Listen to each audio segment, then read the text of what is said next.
Welcome to the Be More podcast. I'm James Calderbank, your host and owner of Transformable Franchise.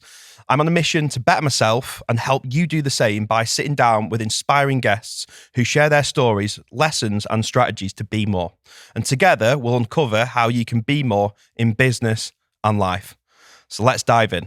And today, unfortunately, I'm not your host. That is Camilla on this one. So Camilla is going to be putting me on the hot seat today so you can get to know a bit more about me and my journey so far in my personal life.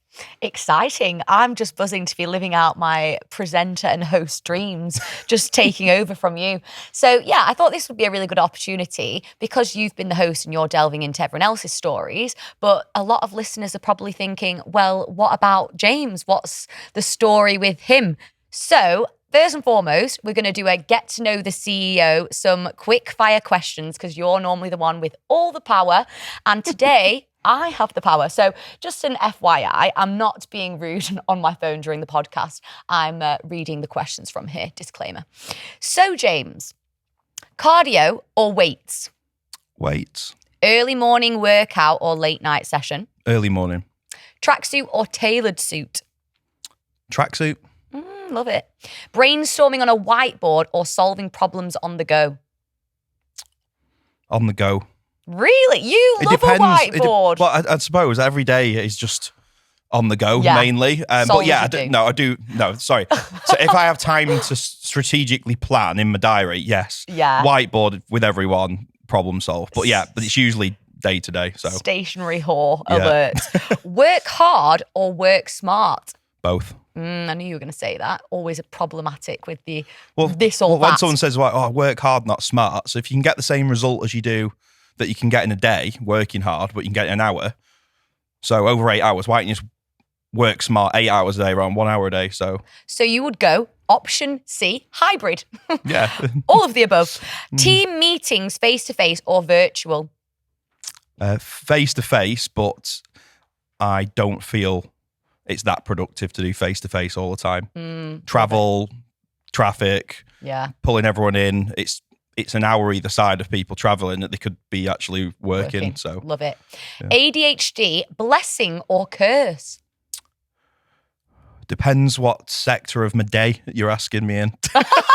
We'll asking you now at the fresh start of the podcast. Yeah. What do you reckon? What would you say?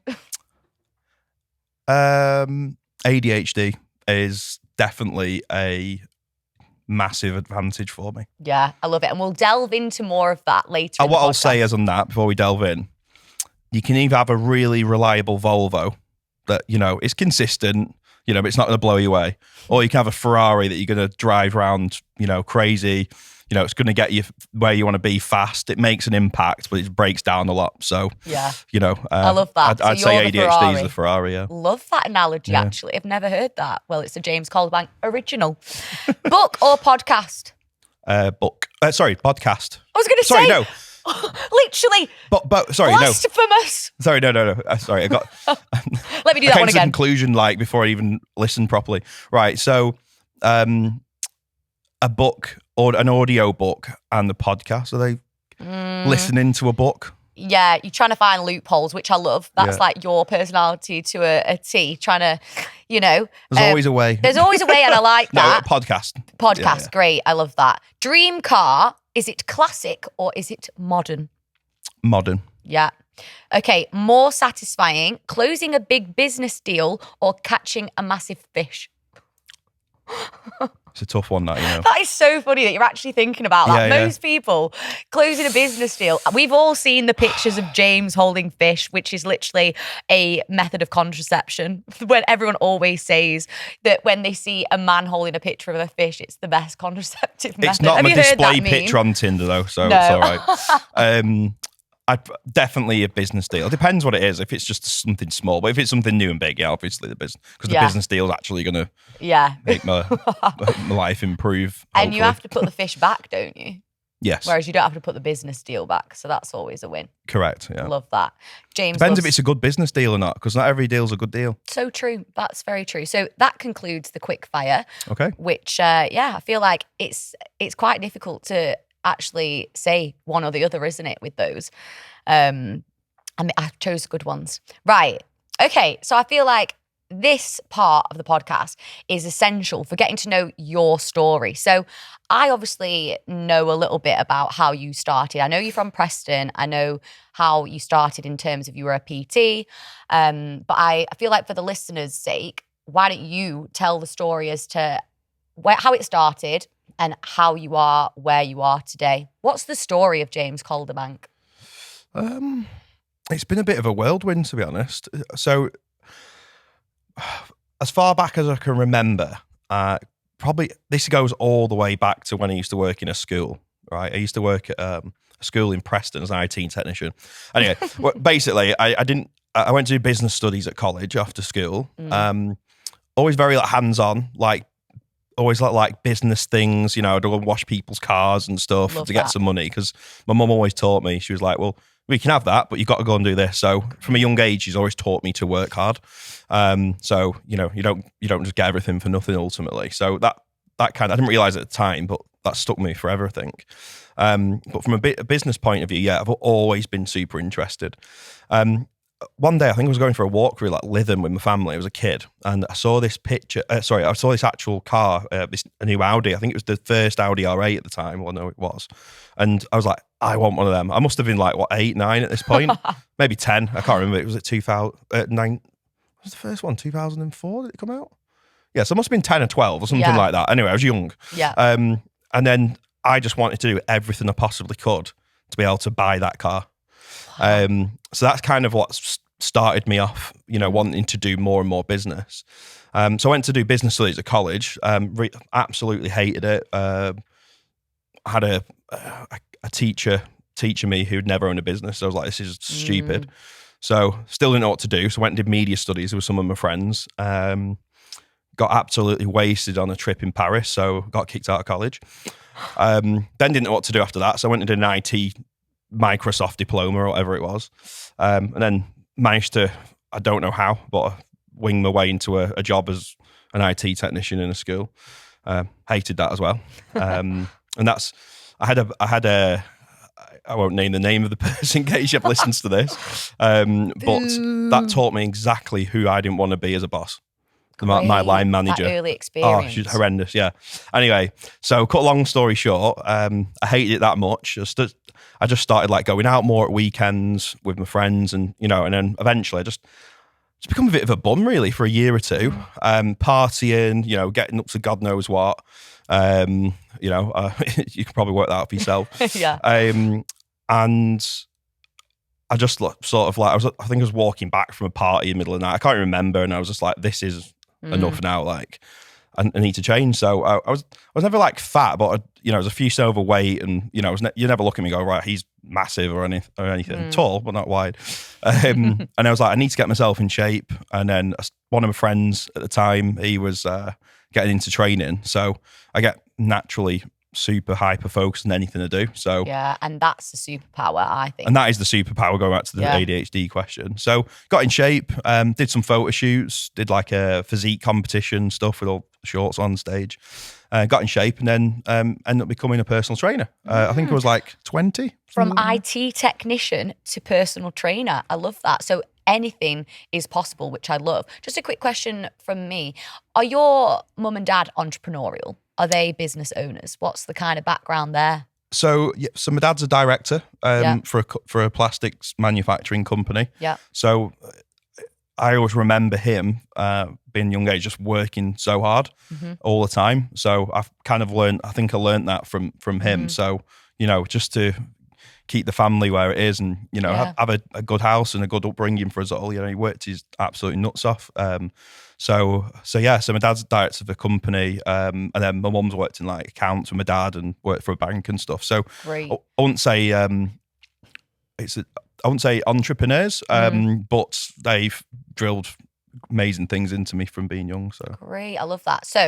So now you're working as a personal trainer. What did that look like? What were you earning? What were your kind of aspirations at the time? Let's dig into that. To be honest, I kind of at this point have forgotten about my entrepreneurial. I've always been good at sales, and I've always managed to get by. I think that's one of the most important skills you can have. And I'm fortunate to have had that, which has helped. But I kind of forgot about my business. I just wanted to be a really good PT and change the world and help people ultimately. Yeah. Whilst doing what I love selfishly. So I started personal training. I did all my courses and stuff like that. And then I worked with a company. It's like an umbrella company. I wouldn't say a franchise, but like an umbrella company. And I worked with them. They had personal trainers in every, Total Fitness across the UK at the time. Or most of them, don't quote me exact on that. But that's when one-to-one personal training was still really, really big. Yeah. So start with them, and then they helped get you, like, because let me just wind back a bit there. Your level 2 and 3 personal training stuff, it's just the basic thing, basic stuff. And as they say, you can have all the quals in the world, but you learn on the job. So when I started working with this company, so I was still self-employed, but you kind of had like mentors, and then they help you get through different levels and become exceptional personal trainers. I think I was with them for 6 years, and they really helped me become amazing. Taught you how to be part of a team, and I'll never forget them days. It was really cool. But I think the ultimate thing was, in the end, that I used to like walk the gym floor every day, especially at the start, to get clients. Yeah. I think it took me like a year to get 10 or 12 consistent clients, but I was making like a couple of grand a month for the first few months, really. So it was okay. And then in the end, I probably had months where I was doing 7 or 8 grand and stuff. Yeah. Not super consistent. But yeah, it was really good. It was definitely up there in the top, like sort of 1% of personal trainers. Yeah. So what changed? What was I think the thing that, from an outsider's perspective, because I've obviously watched your talks, which have been amazing. The thing that sounds like was the real thing that you hit the nail on the head was when you made one-to-one sessions, you made them into group sessions, didn't you? Yeah, well, so kind of what happened is, like, a lot of my clients started to become friends and things like that. So it kind of naturally evolved into, I started doing them in groups. So kind of made more per hour, but had less people. But it kind of cost them less per hour then in the end. But I made more per hour because there's more people, right? Yeah. And I was just sick of like going on holiday and having to cancel on my clients. Then, most of them are really, really sort of understanding, to be fair. Yeah. But then, even though I had contracts, I couldn't charge them all. Like I'm going away for 2 weeks. Yeah. I'll catch them up. I'm sick of going on holiday. So I'd maybe do like at the time 40, 50 sessions a week. But when I come back, it'd be like 70, 80 sessions a week to catch them up. Yeah. So I was like, I can't keep doing this. I was getting there at 5:30 in the morning, leaving at 9 at night, Monday to Friday. And that was choice because of, I think when you're a sole trader, train time for money, you can only either charge more per hour or do more hours, and you've only got 24 hours and you've got to sleep and eat and try and maintain a bit of life as well. So I was just getting a bit sick of that, to be honest. And then I wanted to basically grow more groups. So I put like a fat loss seminar on and think, I'll do like an upsell in this fat loss seminar. So thought like 10 people coming in. I think we had like 60 or 70. I remember people like sat all over the floor. And then I quickly, like, I think like a day before, I looked at how to sell a presentation, signed up to this like $50 course or something. Anyway, sold like 40 people on it or whatever it was at £199 each. And I was like, oh shit, right, okay, cool. So that was the start of it. And then they all moved into small groups after I think I did like, it was a 6-week challenge at the time. And then I upsold them into small groups to get them full again. And then without going on too much about that part of it, I did that a few times. And then I think the second or third time, I hardly got anyone signed up. So that was a bit of a flick on the nose. Yeah, because I was limited. It's like, it was like a big fish in a small pond. There's only a few thousand members in a Total Fitness, and there might have probably been only 1,500 regularly active. Yeah. So you've only got a limited pool of people. So true. Anyway, and then I discovered this Meta Facebook, I think it's Facebook, Instagram ads at the time course. Did it, and then launched ads. I think I put 10 a day on a budget. I thought it was a lot of money at the time. And I remember getting like 100 leads in a week. Wow. And I ended up signing up the same amount of clients over the phone than I did in the whole 6 years. So I was like, this walking the gym floor thing is stupid. So you were quite an early adopter, it sounds like, of Facebook ads, because a lot of people now are only just catching on to it, and it's just something that can really turbocharge your growth, isn't it? But what's your thoughts on like being self-taught for the Facebook ads? Do you think it got you to a certain point and now do you outsource? What's your kind of standpoint? I think a lot of I did it for myself for probably 2 years, and I think the problem is I'm not saying you should know how to do it, but there's always an edge because you know what to look for in an ads manager and what's good. Where a lot of people spend tens of thousands of pounds and think it's this super complicated thing. For local marketing, it's not that difficult. Yeah. And they're getting ripped off, they're getting them bad results. And so I think that's what's kind of turbocharged the gym journey and growing them, because we could nail them straight away. So. Yeah, that's really interesting. So just to continue the journey, so you've obviously discovered ads, you're booking yourself up, you're loving groups, doing group sessions, you're creating that community. How was the Transform Hub conceived? So basically what happened, I can't remember the exact ins and outs of it all. I remember a heated discussion with the manager going on because we were taking over the gym floor. Yeah. So they were, oh, you'll have to go back to doing one-to-one. I was like, yeah, all right, mate. Yeah. And so the next day I just assigned a lease across the road at a unit and then left. Excellent. As the ultimate. Yeah, like this wasn't the personal training company I was working with. This was the manager of Total Fitness. Oh, yeah, okay. So it was a shame, really, because obviously it made things a bit difficult. And then I gave them 4 weeks' notice, and then they found out I was moving over there. So I just had to go and do it quicker in the end. It wasn't really, actually, to be fair, it wasn't a middle finger up thing, but I just remember being fight or flight at the time. I was like, shit, I've just started the challenge. I've got $7,000 in unserviced clients here. Yeah. I need to find a way to save it because I haven't got $7,000 because I went and spent it all, probably on more ads or something. So I just had to find a way quick and just went over. So. And that was the first hub. So where was that? Was that at the OG site? Was that Preston? So it's on Strand Road in Preston. Yes, love that site. I remember signing the lease. It was only a 12-month lease for like £1,100 plus VAT a month, and I was like, shit. Yeah, shit. I need to make this work. I've been paying probably that in rent at Total Fitness, to be fair, but I think it's just it's your own space. Yeah. And how old were you when you signed that first one? 26. 26. Yeah. Amazing. And how many people, when you opened, did you have? We must have opened. I don't want to quote the exact amount, but it's probably, if I scroll back on my Facebook page, it's probably like 80, 100. Wow. Yeah.